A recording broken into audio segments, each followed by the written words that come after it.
সবার দৃষ্টি শি ট্রাম্পের বৈঠকের দিকে। রাশিয়ার ছায়া থেকে মুক্ত জার্মানি। ট্রাম্পের নাটক থেকে দূরে থাকতে চায় ভারত। পাকিস্তান ট্রাম্পের ঘনিষ্ঠতায় চিন্তিত ভারত। সুপ্রিয় দর্শক, বিশ্ব সংযোগে আপনাদের স্বাগতম। কেমন আছেন আপনারা? নিশ্চয়ই ভালো।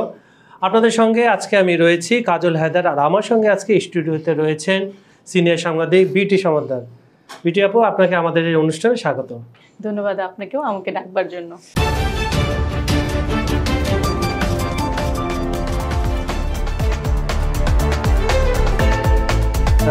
আসলে আমাদের অনুষ্ঠান তো মানুষদের জন্য, মানুষ মানে দর্শক, এআইদের জন্য না। যেভাবে এআই আমাদের জীবনে একটা বিরাট অংশ প্রভাব ফেলছে, এখন দেখি যে এআই অনেক ক্ষেত্রে সহায়তা করে, কিন্তু একাকিত্ব দূর করার জন্য তো আসলে এআই না। এআই সাথে গল্প করা, এই করা, মানুষের বিকল্প তার কিছু হতে পারে না। ঠিক আছে, তাহলে আমরা দর্শকদের কাছে চলে যাই। মিহির চক্রবর্তী নামে আমাদের এক দর্শক লিখছেন, খুবই জটিল বিশ্লেষণ, ভালো লাগলো, অনেক কিছু জানা যায়। গতকাল আমরা একটা এপিসোড করেছিলাম এই আসিয়ানের উপরেই, ওটা ধন্যবাদ আপনাকে। এমডি টুটুল নামে বলছেন, আপনাদের অনুষ্ঠানটা ভালো লাগে, আমি কুয়েত থেকে দেখছি, ধন্যবাদ আপনাকেও। তানিয়া খান বলছেন, আপনাদের এই অনুষ্ঠান দেখার জন্য আমি প্রতিদিন অপেক্ষা করি, ভ্লাদিমির পুতিনের খবর আরো বেশি করে জানতে চাই। আপনি একটু বলেন আজকে ভ্লাদিমির পুতিনের কি অবস্থা? উনি পুতিনের ভক্ত। আচ্ছা, আজকে পুতিনের ইস্যু আছে, আপনি শুনেন। শেখ নজরুল ইসলাম নামে আরেকজন আমাদের দর্শক লিখছেন, ভালো হচ্ছে কিন্তু এত বড় কেন হচ্ছে শোটা? আসলে হয় কি, কিছু কিছু বিষয়বস্তু থাকে যেগুলো বড় না করলে অসম্পূর্ণ রয়ে যায়। তো আমরা চেষ্টা করি দর্শকরা যেন ধৈর্য হারা না হয়ে যায়, সেরকম অল্প কথায় বিশ্লেষণটা তুলে ধরতে। আপনি আজকের অনুষ্ঠানটা দেখেন, আপনার কাছে ভালো লাগতে পারে। তাহলে আমরা মূল অনুষ্ঠানে চলে যাই। এখন ট্রাম্প কি আপনার এশিয়াতে পিকনিক করতে আসছে, না ট্যারিফ কমাতে বাড়াতে আসছে, নাকি ব্যবসা করতে আসছে? সে যেভাবে মালয়েশিয়া নাচানাচি শুরু করছে, মনে হচ্ছে চিল মুডে সে আছে। সে এখন দক্ষিণ কোরিয়া আছে। আমি যেটা আপনার সাথে কথা বলার আগে আমি দেখে আসছিলাম, সে দক্ষিণ কোরিয়া একটা স্পিচ দিচ্ছে, বক্তব্য রাখছে। এখান থেকে আগামীকাল সেই বহুল আলোচিত শি জিনপিং এবং ট্রাম্পের মধ্যে বৈঠকটা হবে। এই বৈঠকে নির্ধারণ হবে অনেক কিছু, কালকে এটা নিয়ে আমরা কথা বলতে পারবো। তো এই যে ট্রাম্পের সফর মালয়েশিয়া থেকে শুরু করে এখন দক্ষিণ কোরিয়ায় কি কি হলো বা মালয়েশিয়ায় কি হলো, একটু সংক্ষিপ্তভাবে দর্শকদের যদি আপনি একটু বলতেন। আপনার কথার সূত্র ধরেই বলছি যে আপনি যেটা বললেন যে চিল মুডে আছে, আসলে ট্রাম্পের মূল বিষয়টাই কিন্তু এই চিল মুডে থাকা। উনি অনেক কঠিন জিনিসকেও ওনার অঙ্গভঙ্গি বা বাচনভঙ্গি দিয়ে কিন্তু অনেক সহজ করে নেয়। কিন্তু এই সহজ করে নেওয়াটার পিছনের অন্তর্নিহিত বিষয়টাও কিন্তু অনেক কৌশলগত। আমরা যেটা কিন্তু দেখতে পাচ্ছি, উনার এই যে সফরটা, এশিয়া প্যাসিফিকের যে এই সফরটা কিন্তু আমরা এর আগে যতগুলো মানে মালয়েশিয়া বলেন, জাপান বলেন সফরের চুক্তি দেখছি, বা তার নিজের স্বার্থের উদ্ধার যেভাবে দেখছি, তাতে কিন্তু বুঝতেই পারছি যে উনি কিন্তু একটা বৃহৎ কর্মকৌশল নিয়ে এখানে এসেছেন। এবং সেটাতে অনেক ক্ষেত্রে জাপান বলেন, মালয়েশিয়ায় বলেন, তাদের সাথে যে বৈঠকগুলো আমরা দেখেছি সফলই বলা চলে তাদের দিক থেকে। মানে এই দুটি সফরে যেমন মালয়েশিয়ায় বলেন আর জাপান বলেন, যতটা না জাপান মালয়েশিয়া লাভবান হয়েছে, তার চেয়ে কিন্তু ট্রাম্প কিন্তু তার যেই স্বার্থ নিয়ে এসেছিল সেই স্বার্থ অনেকটা পূরণ করতে পেরেছে। সেই দিক থেকে বলা চলে যে ট্রাম্প যতই হাসি চিল মুডে থাকুক না কেন, সে কিন্তু তার কার্য উদ্ধার করে নিচ্ছে। এবং এই সফরটা কিন্তু এই এশিয়াতে তার বাণিজ্যিক একটা প্রভাব বিস্তারের একটা কৌশল হিসাবেই আমরা দেখতে পাচ্ছি। এবং দেখেন, উনি কিন্তু সফরের আগে দুই দেশে, বিশেষ করে জাপান বলেন, মালয়েশিয়া বলেন, তার বড় বড় চুক্তিগুলো কিন্তু উনি সম্পন্ন করেছেন, যেটা তাদের স্বার্থের জন্য, মানে জাপান এবং মালয়েশিয়ার চেয়ে তার স্বার্থটা বেশি উদ্ধার করছে। তো সেই জায়গা থেকে তিনি সফল বলা চলে, এবং সেই ধারাবাহিকতা কিন্তু তিনি বজায় রাখতে চাচ্ছেন। আপনি যেটা বললেন যে শি জিনপিংয়ের সাথে যে বৈঠকটাই আসলে সবচেয়ে বেশি আগ্রহের কেন্দ্রবিন্দু এখানে, কারণ আমরা জানি যে মার্কিন যুক্তরাষ্ট্র এবং চীনের, মানে এশিয়াতে চীনই সবচেয়ে বড় প্রতিদ্বন্দ্বী বা বাণিজ্যিক বিষয়গুলো। মানে চীন তো সবসময় ঠান্ডা মাথায় কাজ করে, তারা কিন্তু তাদের বাণিজ্যটার ক্ষেত্রে কখনোই কোনোভাবে ছাড় দেয় না। তো সেই জায়গা থেকে ট্রাম্প তার অন্যান্য দেশের সাথে যেভাবে চাপ দিয়ে স্বার্থটা উদ্ধার করতে পারছে, চীনের ক্ষেত্রে সেটা হবে কিনা। আপনি যে চাপের কথা বললেন, আপনি ইন্টারেস্টিং একটা কথা বলে তারপর আপনি আবার আলোচনায় চলে যান। আপনি বলছেন আমি যদি সাদা চোখে দেখি, ট্রাম্প জিনিস বিক্রি করতে আসছে। এর আগে মধ্যপ্রাচ্য সফরেও কিন্তু তিনি প্রচুর সামরিক জিনিসপত্র বিক্রি করেছেন।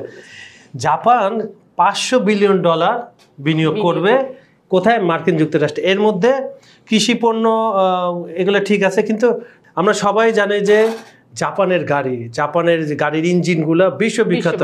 তারা রপ্তানির পর রপ্তানি করে, তাদেরকে ট্রাক, এটা এক প্রকার চাপ। কিভাবে ঢুকে গেল, ঢুকে গেল, সেটাই। এটা কিন্তু অনেক বড় একটা কৌশল। আপনার ঠিক আছে, আপনার হিরোশিমা নাগাসাকিতে যখন অ্যাটম বোম, তো তখন বলতো অ্যাটম বোম যখন ফেলেছিল, তখন আন্তর্জাতিক আদালতের রায় হয়েছিল যে জাপানকে ধ্বংস করেছে মার্কিন যুক্তরাষ্ট্র, জাপানকে উঠাতে হবে মার্কিন যুক্তরাষ্ট্রকে।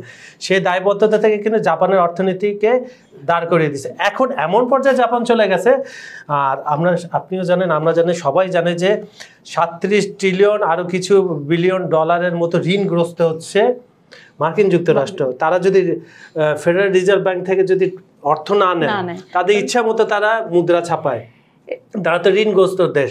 এখন এই দেশগুলা মার্কিন যুক্তরাষ্ট্রে 500 বিলিয়ন, তারপরে হচ্ছে সাউথ কোরিয়া 350 বিলিয়ন ইনভেস্ট করতেছে। তার মানে তো ট্রাম্প এই দিক থেকে সফল। এবং উনি কিন্তু কোনো ছাড় দিচ্ছেন না। আপনি দেখতে পাচ্ছেন যে কোরিয়া কিন্তু বলেছে যে এই বৃহৎ অ্যামাউন্ট তার পক্ষে একবারে দেওয়া সম্ভব না, সে ধাপে ধাপে দিতে চায়। মানে সে কিন্তু সেই দিকগুলো দেখছে না। আবার দেখেন এই সফরে যেটা জাপানের সাথে আমরা যে চুক্তিটা দেখেছি, যে বিরল খনিজ সম্পদ, এটা কিন্তু একটা কূটনৈতিক তাৎপর্য আছে। কারণ আমরা জানি যে খনিজ সম্পদের দিক দিয়ে চীন একটা একচ্ছত্র আধিপত্য বিশেষ করে রেয়ার আর্থ, যেটা সারা পৃথিবীর 72% নিয়ন্ত্রণ করে, এবং তাইওয়ানে 92% উৎপাদন, মানে কারখানা আছে এই যে চিপের। আর এই চিপগুলো ছাড়া তো মার্কিন যুক্তরাষ্ট্র, ইউরোপের সব দেশ অচল। মোবাইল ফোন বলেন, ক্ষেপণাস্ত্র বলেন, ড্রোন বলেন, গাড়ি বলেন, সবকিছু এটা নিয়ন্ত্রণ করছে চীন। চীনের সাথে আপনি বলতে চাচ্ছেন চীনের সাথে সহজ হবে না। না, এর প্রেক্ষাপটে আবার আরেকটা দিক আছে। চীনকে নিয়ন্ত্রণ, এই চীনের এই আধিপত্যটাকে ভাঙবারও কিন্তু একটা প্রচেষ্টা আমরা দেখতে পাচ্ছি। এর আগে কিন্তু বেল্ট এন্ড ইনিশিয়েটিভ আছে, প্যাসিফিক আছে, সবকিছু। এই জাপানের আগে কিন্তু এর সাথেও কিন্তু তারা চুক্তি করেছে এই বিরল সম্পদের বিষয়ে। তো সেখানে নতুন একটা বাণিজ্য ঐক্য গড়ারও একটা আমরা পরিকল্পনা দেখতে পাচ্ছি, আমার কাছে যেটা মনে হয়। আমরা দেখেছি যে আপনি যদি সাম্প্রতিককালে চীনের উপরে প্রভাব বিস্তার বা চাপ বিস্তারের চাপ যতই দিক ট্যারিফের ক্ষেত্রে, ওরা দিচ্ছে, এরা উল্টা ট্যারিফ দিচ্ছে। কারণ চীন ভালো করে জানে যে আমি যে মাইক্রোচিপগুলো দেই, আমি যে আপনার বৃহৎ মার্কেট চীনের, এইটা যদি যুক্তরাষ্ট্র হারায় তাহলে তো যুক্তরাষ্ট্র নিজেরই ক্ষতি হবে। চীন কিন্তু দেখেন সবসময় কৌশলগতভাবে আগায়, ও ঠান্ডাভাবে, তার কিন্তু প্রধান লক্ষ্য বাণিজ্যটা। সে বাণিজ্যটাকে নিয়ন্ত্রণ করতে চায়, জানে যে বাণিজ্য নিয়ন্ত্রণ করলে বাকি সব কিন্তু অটোমেটিকলি তার কাছে নিয়ন্ত্রিত হয়ে যাবে। এই জন্য কিন্তু চীনের দিক থেকে দেখেন, চীন সবসময় কিন্তু মাথা ঠান্ডা করে এই পদ্ধতিগুলো দিয়ে এগোতে চায়। এবং জাপানের সাথে কি সুন্দর একটা কথা বলছে যে নতুন নারী প্রধানমন্ত্রী সানায়া তাকাজির খুব প্রশংসা করেন এবং বলেন, তুমি যখন যা চাও আমাকে বলবা, মার্কিন যুক্তরাষ্ট্র সেটা দিবে। এবং এই করতে করতে $550 বিলিয়ন কৌশলগত বিনিয়োগ চুক্তি করে ফেলছে তারা। মানে আমার যেটা মনে হয় যে জাপানের তো আসলে কিছু করবারও নাই। কারণ দেখেন, জাপানের কিন্তু সামরিক যে শক্তিটা, সেটা পুরোপুরি নিয়ন্ত্রিত হচ্ছে নির্ভর হচ্ছে মার্কিন যুক্তরাষ্ট্রের উপর। আমরা কিন্তু দেখেছি যে এর আগে কিন্তু একটা চিঠি দিয়ে হুমকি দেওয়া হয়েছিল যে তাদের এই শর্তগুলো যদি না মানা হয় তাহলে জাপানের ক্ষেত্রে একটা বিরূপ প্রভাব পড়তে পারে। এই বৈঠকের ক্ষেত্রে সেটারও আমার মনে হয় কিছুটা প্রভাব থাকতে পারে। তাহলে ট্রাম্পের যদি এখন পর্যন্ত, গতকাল তারিখ শেষ হয়ে যায়, পর্যন্ত যদি আপনি সফরটা দেখেন, তাহলে বাণিজ্যিক চাপ আপনি যেটা বললেন, তারপর কূটনৈতিক একটা প্রতিযোগিতা চীনকে পিছিয়ে ফেলার জন্য, এবং ব্যক্তিগত আলোচনা কৌশল, শি জিনপিংয়ের সঙ্গে বৈঠক থেকে তিনি বিশ্বের জন্য ভালো ফলাফল আশা করছেন, কিন্তু তা কতটা বাস্তবিত হবে সেটাই এখন দেখার বিষয়। এটা আচ্ছা, আমরা এখন রাশিয়া প্রসঙ্গে অনেকে জানতে চান। এখনো যুদ্ধ চলছে এবং অনেকে বলছে যে কৌশলগত দিক থেকে ইউক্রেনের অর্ধেকের বেশি দখল করে ফেলেছে রাশিয়া। যদিও সর্বশেষ বুদাপেস্টে, হাঙ্গেরির রাজধানী বুদাপেস্টে একটা বৈঠক হওয়ার কথা ছিল, কিন্তু কোনো কারণে পুতিন রাজি না হয়। ট্রাম্প সেটা বলেছে, অনর্থক বৈঠকে আমি সময় দিব না, ওটা আবার পিছিয়ে গিয়েছে, বৈঠক হতেও পারে। আর নিষেধাজ্ঞা তো একটার পর একটা আসছে। এখন আমার কাছে মনে হয় আমরা এই যুদ্ধে যেটা দেখতেছি মাঝে মাঝে একটা আশার আলো দেখি, তার পরবর্তীতেই কিন্তু সেই আশার আলোটা ধপ করে নিভে যেতে দেখছি, এভাবে কিন্তু চলছে দেখছি। আপনি যদি রাশিয়া হতেন, আপনি কেন যুদ্ধ বন্ধ করতেন? যুদ্ধের মধ্যে রাশিয়ার যে অর্থনীতি যে কয়েক গুণ বেড়েছে 2024 সালে, আমি আপনাকে আগেও বলেছি, অনুষ্ঠানে বলেছি, জিডিপি তাদের অন্যান্য দেশের চেয়ে, মার্কিন যুক্তরাষ্ট্র, যুক্তরাজ্য, ইউরোপের কয়েকটা কান্ট্রির চেয়ে জিডিপি বেশি। তারপরে নতুন করে 23 সালে যে নিষেধাজ্ঞা দিল আপনার তেলের উপরে ডার্ক ফিল্ডে, সেটা প্রতি বছর আপনার $150 মিলিয়ন প্রতি তাদের তেল বিক্রি হচ্ছে, কম দামে তেল দিচ্ছে। চীনের কাছে তেল বিক্রি করছে, চীনের উপরে চাপ আছে মার্কিন যুক্তরাষ্ট্র, কিন্তু চীন তো কিনছে, ভারত কিনছে। তারপর আপনার তুরস্কের দিক দিয়ে যাচ্ছে, আবার আফ্রিকার কিছু দেশে যাচ্ছে, ইউরোপের দেশগুলো কিন্তু পুরোপুরি তার থেকে ছাড়তে পারে নাই। সেই পরিপ্রেক্ষিতে জার্মানির একটা কোম্পানি, আপনি জানেন রোসনেফট, জার্মানির সম্পদ, 2022 সালে জার্মান সরকার এটাকে জার্মানির সম্পদ, এটা হচ্ছে রাশিয়ার সাথে কম্বাইন করে তোলা একটি কোম্পানি ছিল, সেটা তারা চুক্তি বাতিল করেছে। এটা নিয়ে সংক্ষিপ্ত কিছু বলেন, তারপর আমরা সর্বশেষ সেগমেন্টে চলে যাই। রাশিয়ার যেটা রোসনেফের যেটা বিষয় হয়েছে সেটা হচ্ছে যে দেখেন 2022 সাল থেকে কিন্তু তাদের রাষ্ট্রীয় ইয়ে থেকে বলা হচ্ছে যে এটা রাষ্ট্রীয় সম্পদ হিসেবে পুরোপুরি রাশিয়া থেকে বিচ্ছিন্ন করে নেওয়া হয়েছে। এবং এই যে নিষেধাজ্ঞাটা ছিল, এই নিষেধাজ্ঞার প্রেক্ষিতে কিন্তু জার্মানি একটা ব্যাখ্যা চেয়েছে, সত্যিকার অর্থে কি ব্যাখ্যা হতে পারে সেটা, কিন্তু সেই প্রেক্ষিতে কিন্তু এই যে নিষেধাজ্ঞাটার ফল, মানে নিষেধাজ্ঞাটা যে তুলে নেওয়া হলো, এটা কিন্তু রাশিয়ার জন্য একটা সফল বাণিজ্য বিষয় হতে পারে। কারণ হচ্ছে যে যারা রোসনেফের গ্রাহক তারা কিন্তু এখন নিশ্চিতভাবে এই রোসনেফ নিতে পারবে। সেই জায়গা থেকে বলা যায় যে জ্বালানি যেই অনিশ্চয়তা ছিল, সেই অনিশ্চয়তাটা অনেক অর্থে কেটে গেছে। তো সেই দিক থেকে তো সফলই বলা চলে। সেটাই।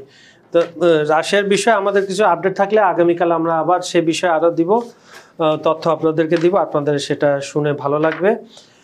এখন সর্বশেষ এই সামিট, আপনার যেটা কুয়ালালামপুরে আসেন সম্মেলনটা শেষ হলো, শেষে এখন তো কালকে অ্যাপেকে দিতে হবে। তো এখানে মোদি না যাওয়া নিয়ে খুব বড় একটা প্রশ্ন দেখা দিয়েছে। আপনারা জানেন কিছুদিন আগে এক সম্মেলনে ট্রাম্প বলে বসলো যে মোদির সাথে আমার ফোনে কথা হয়েছে, মোদি আমাকে কথা দিয়েছে তারা রাশিয়া থেকে কোনো তেল কিনবে না, মোদি একজন মহান পুরুষ। এই কথাটা যখন ভারতের নিয়মিত একটা তো ব্রিফিং হয়, পররাষ্ট্র মন্ত্রণালয়ের প্রতিদিনের একটা ব্রিফিং হয়, সেখানে সাংবাদিকরা যখন জিজ্ঞেস করলো তখন পররাষ্ট্র মন্ত্রণালয় থেকে ভারত জানালো যে এ ধরনের কোনো আলোচনাই হয়নি। পরবর্তীতে চিঠি দেওয়া হয়েছে ওয়াশিংটনে, চিঠি দেওয়ার পরে তার পরের দিন ট্যারিফ আরো বাড়াই দিল, আরো বড় হুমকি দিল। এটাই কিন্তু হচ্ছে, দেখেন আমরা বিগত বেশ কয়েকটা ঘটনাতে আমরা দেখছি যে মার্কিন যুক্তরাষ্ট্র যেটা দাবি করছে, ভারত কিন্তু সেটা মানে নিষেধাজ্ঞা বহাল থাকছে, কিন্তু তারপরেও তারা কিন্তু সাহস করে সেটা সেই মানে দাবিটাকে ওভারকাম করছে বা অস্বীকার করছে, যার কারণে কিন্তু আমরা বিগত কয়েক মাসেই দেখতে পাচ্ছি যে ভারতের সাথে যে ট্রাম্পের যে সম্পর্কের জায়গায়, সেখানে কিন্তু একটা অবিশ্বস্ততা, তারপরে একটা টানাপোড়েনের একটা লক্ষণ কিন্তু আমরা দেখতে পাচ্ছি। সেই জায়গা থেকে এই যে এখানে অংশ না নেওয়া, এটা কিন্তু বড় একটা কৌশলগত দিক আমার কাছে মনে হয়। এবং মোদি সম্ভবত ট্রাম্প কখন কি কার সাথে করে বসে, এটা তো আসলে দেখা গেল ট্রাম্পের সাথে মোদি ট্রাম্প দেখা হলো, এই আপনার আসিয়ানে হঠাৎ এমন কিছু কথা বলে দিল।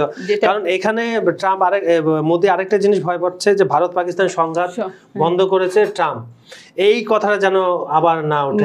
এটা কিন্তু তারা শুরু থেকে অস্বীকার করে আসছে যে এই ধরনের, কারণ এই যে কাশ্মীর ইস্যুতে যে আন্তর্জাতিক একটা মধ্যস্থতার বিষয় আসছে, সেটা যদি হয় তাহলে কিন্তু ভারতের সার্বভৌমত্ব বা আত্মসম্মানের ক্ষেত্রে তারা কিন্তু এটাকে একটা মানে দুর্বল দিক মনে করে। আবার এদিকে হচ্ছে পাকিস্তান যুক্তরাষ্ট্র এখন ভারতকে চাপে রাখার জন্য, ভারতকে চাপে রাখা আর রাশিয়াকে চাপে রাখা, যেহেতু ভারতকে রাশিয়া থেকে ছুটানো যাচ্ছে না যদি আমরা বাংলা ভাষায় বলি, আর পাকিস্তান তো সময় বুঝে কোপ দেয় ট্রাম্পকে নোবেলের জন্য মনোনীত করার জন্য, যে শাহবাজ শরীফ যেন উনি তাকে প্রশংসা করে, ট্রাম্প তো এগুলো শুনতে চায়। আর কৌশলগত কারণে আবার পাকিস্তান যুক্তরাষ্ট্রের সম্পর্ক উষ্ণতা বাড়ছে, আর এদিকে আস্তে আস্তে দূরে সরে যাচ্ছে ভারত। এটা ভারতের জন্য ক্ষতি হচ্ছে না, সতর্কবার্তা ঠিক আছে। যে আমার কাছে মনে হয় ভারতও কিন্তু এই পদ্ধতিটা ধরতে পারে, কারণ ভারত আপনি বলেন রাশিয়া চীনের বাইরে তো ভারতও যেতে চায় না। কিন্তু ঘটনা হচ্ছে যে আপনি যদি টোটাল বিষয়টা বিশ্লেষণ করেন, রাশিয়া হচ্ছে ভারতের পরীক্ষিত পুরনো বন্ধু, আর ভবিষ্যতের বাজার হচ্ছে আপনার মার্কিন যুক্তরাষ্ট্র। 82% প্রোডাক্ট তাদের মার্কিন যুক্তরাষ্ট্রে, তার মধ্যে ওষুধ শিল্প আছে, তার মধ্যে কাঁচামাল রয়েছে, তার মধ্যে আইটি রয়েছে। দেখেন আপনি একটা জিনিস দেখেন, ট্রাম্পের যে একটা নীতি, সে কিন্তু শুল্ক আরোপ করে করে এটাকে বড় একটা হাতিয়ার হিসাবে দেখছে বা আরোপ করে। বিভিন্ন দেশে কিছু হলো, ঠিক আছে তোমার শুল্ক বাড়িয়ে দিলাম বা আমি ছাড় দিচ্ছি না, এটা বলে কিন্তু সে নিয়ন্ত্রণ করতে চাচ্ছে। কিন্তু ভারতের ক্ষেত্রে সেটা কিন্তু হচ্ছে না। ওরা কিন্তু শুল্ক বাড়াচ্ছে, কিন্তু ভারত কিন্তু সেই দাবিগুলো মেনে নিচ্ছে না। তারা কিন্তু বরঞ্চ শুল্ক বাড়ার বিষয়, এটা কিন্তু মানে রাশিয়ার প্রতি যে ভারতের একটা মানে সংযুক্তির বিষয় আছে, এটাই কিন্তু প্রমাণ। আর মার্কিন যুক্তরাষ্ট্র বিশেষ করে ট্রাম্পের রাগ হচ্ছে এতর পরে ভারত কোনো কেন নিয়ন্ত্রণ করতে পারছে না, প্লাস হচ্ছে এরা কোনো প্রতিক্রিয়া জানাচ্ছে না সেই ধরনের। পাল্টা যেমন চীন পাল্টে শুল্ক দিয়েছিল, কারণ এখন পররাষ্ট্রনীতি এখন ভারতে হচ্ছে খুব ধৈর্য সহকারে, ধৈর্যশীল এবং পূর্ণ মূল্যায়ন করছে প্রতিটা বিষয়ে, ধীরে সুস্থে কূটনীতিক ভাষা খুব ভালোভাবে ব্যবহার করছে। তো দিদি আজকে শেষ করি আমাদের অনুষ্ঠানটা। সুপ্রিয় দর্শক, আমাদের বিশ্ব সংযোগ আপনারা বেশি বেশি করে দেখবেন, আপনারা আমাদের কমেন্ট করছেন, আমাদের ভিডিওগুলো আপনারা শেয়ার করবেন, লাইক এবং কমেন্ট করার পাশাপাশি শেয়ার করবেন, আপনাদের বন্ধুবান্ধবকে সাজেস্ট করবেন আমাদের প্রোগ্রামটা দেখার জন্য। আর আমরা বারবার বলি, আমাদের এখানে যদি আপনারা কিছু জানতে চান, যেমন আজকে এক দর্শক রাশিয়ার বিষয়ে জানতে চেয়েছে, আমরা কিছুটা আজকে বলেছি, আগামীকালের অনুষ্ঠানে অবশ্যই সেটা নিয়ে আরও আলোচনা করে এ ধরনের আপনারা আমাদেরকে লিখতে পারেন। আর আমাদের ভিডিওগুলোতে আগে বললাম শেয়ার, লাইক, কমেন্টে শেয়ার করবেন। আজ এখানে আমরা বিদায় নিচ্ছি, আগামীকাল নতুন কোনো অতিথির সাথে নতুন কোনো টপিক নিয়ে আবার দেখা হবে আপনাদের সঙ্গে, একই সময়ে একই চ্যানেলে। সবাই ভালো থাকবেন, সুস্থ থাকবেন, ধন্যবাদ সবাইকে।